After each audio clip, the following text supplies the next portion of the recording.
बहू का live in relation. Neha खुले विचारों वाली लड़की थी। अरे नेहा, क्या दिन में सोती है? ससुराल में ऐसा नहीं चलेगा, वहां तो काम करना पड़ेगा। काम जितना काम होगा कर लूंगी माँ, पर अगर कोई ये कहे कि सारा आराम छोड़कर सिर्फ काम ही करना है तो ना भी ना, मुझे नहीं करनी शादी। अरे कैसी बात कर रही हो?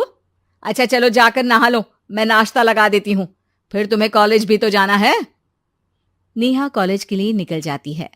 वो सोचने लगती है कि ससुराल में वो कैसे मैनेज करेगी। क्या हुआ नेहा, परेशान लग रही हो?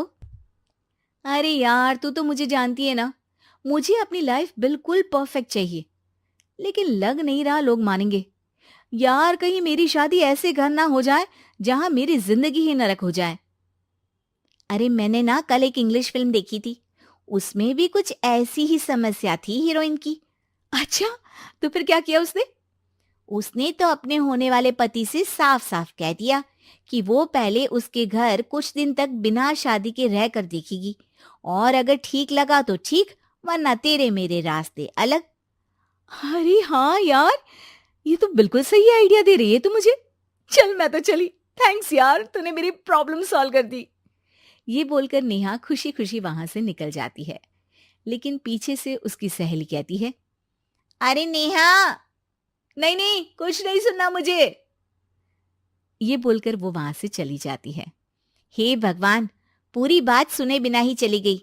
अरे वो तो विदेशी फिल्म थी, वहां सब चलता है, लेकिन ये तो भारत है, सभ्यता और संस्कारों वाला देश, जहां शादी से पहले लड़की को ससुराल में नहीं रखा जाता। खैर, नेहा मस्त होकर घर आती है। नेहा, कल तुझे लड़के वाले देखने आने वाले हैं, और हाँ, इस बार कोई बहाना नहीं चलेगा। हाँ हाँ, आने दो आने दो, मैं तैयार हूं शादी के लिए। अगले दिन लड़के वाले आते हैं, जहां लड़का कहता है, मुझे अकेले में लड़की से कुछ पूछना है। हाँ हाँ, क्यों नहीं बेटा, जाओ नेहा, घर तो दिखा दो इन्हें। नेहा भी खुश हो जाती है कि उसे मौका मिल गया है लड़के से अपनी शर्त रखने का। देखो, मुझे ना शादी से बहुत डर लगता है, पता नहीं कैसी लड़की आए, तालमेल बना पाए कि नहीं मेरे परिवार से। मैंने कई घरों में रोज का क्लेश होते देखा है। तुमने तो मेरे दिल की बात कर दी। मैं भी यही सोच रही थी कि भाई सास तो अच्छी होनी चाहिए, पति सपोर्ट करे ना करे, रहना तो पूरे दिन सास के साथ है। लेकिन मेरे पास ना इसके लिए एक बहुत अच्छा आइडिया है। अच्छा, कैसा आइडिया?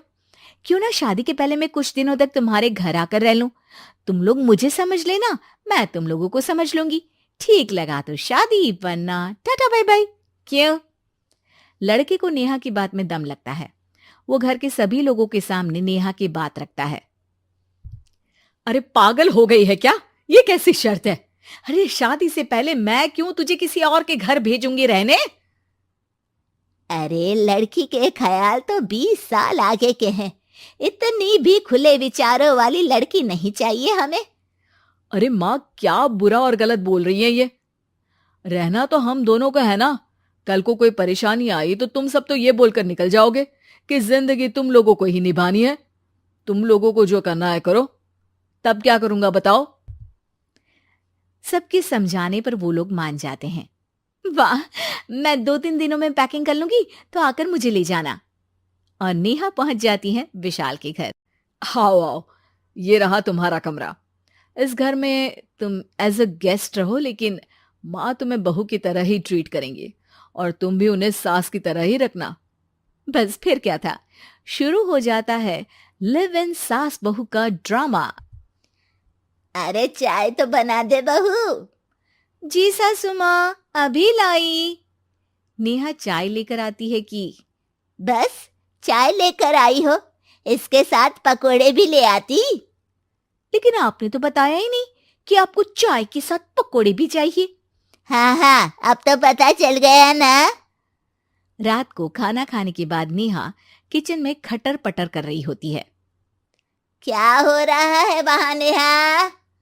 माँ जी, मैं ना रात को अदरक वाली चाय पीकर सोती हूँ, ये मेरी आदत है। अच्छा, तो जरा मेरे लिए भी बना देना। दोनों सास बहू रात को चाय पीती हैं। अगले दिन, नेहा, मैं मंदिर जा रही हूँ, मेरी साड़ी निकाल कर बेड पर रख दे। नेहा सास के लिए साड़ी निकाल कर रख देती है। वो देखती है कि उसके आने के बाद से सास ने घर का कोई भी काम करना छोड़ दिया है। यार मैं क्या करूं?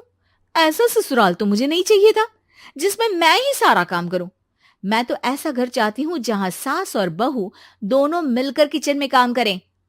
हे भगवान, रात को चाय पी ली, पेट में गैस बन गई, अब तो चला भी नहीं जा रहा है। मुझे तो ऐसी बहू चाहिए जो हेल्थ के प्रति कॉन्शियस हो, क्योंकि वो ठीक रहेगी तभी तो मैं ठीक रहूंगी। दोनों समझ जाती हैं कि वो लोग एक दूसरे के लिए नहीं बने हैं। अगले दिन, नेहा, जरा चाय तो ले आना। नेहा चाय के साथ चिला भी बनाकर ले आती है। सास खा पीकर सो जाती है। अगली सुबह, तेरी बुआ सास आ रही है, उसे मैंने तेरे बारे में बताया है। तभी वहां गंवार से एक महिला आ जाती है। चलो यहां से निकलो, कुछ नहीं है खाने के लिए, जाओ। ए नेहा, तमीज से बात करो, ये मेरी ननद यानी आशीष की बुआ है। हाय रे दैया, इतनी आकड़ वाली लड़की! अरे यही है ना जो शादी से पहले ही आकर बस गई है यहाँ पर। बस नहीं गई हूं, बसना है या नहीं ये डिसाइड करने आई थी, लेकिन इन लोगों के रिश्तेदार इतने गंवार हैं तो मैं तो ना कर रही इस घर में शादी। और भाभी, और क्या कमी थी हमारे आशीष में जो आपने ऐसी लड़की की शर्तों को मान लिया? अरे वो तो आशीष के कहने पर मैं झुक गई, वरना ऐसी लड़की को तो मैं घर में घुसने भी ना दूं। ए हेलो, ऐसी लड़की कैसी लड़की? हाँ, बिना समझे बुझे शादी कर लूं? अब तो समझ गई ना कि हम लोग गांव के हैं। भाभी को खाट पर सोना और रिश्तेदारों का गांव से आना जाना तो लगा ही रहना है इस घर में। हाँ हाँ, मैं तो किसी मॉडर्न घर में शादी करूंगी। ये बोलकर नेहा वहां से चली जाती है। अपने घर में आकर नेहा कहती है, ना मां ना, लिव इन में रहकर देख लिया, ये गांव के लोगों का कोई भरोसा नहीं है। खैर, नेहा की शादी एक मॉडर्न घर में हो जाती है जहां सास कहती हैं, हे नेहा, मैं टेनिस खेलने जा रही हूं, आओ तो जूस बनाकर रखना, और हाँ, वॉलनट्स और ओट्स भी बना लेना। जी माँ। माँ मॉम बोलो डार्लिंग, माँ इज ओल्ड फैशन। बेचारी नेहा सर पर हाथ रख लेती है। हे भगवान, ये सास तो सास ही होती है, गांव की हो या शहर की।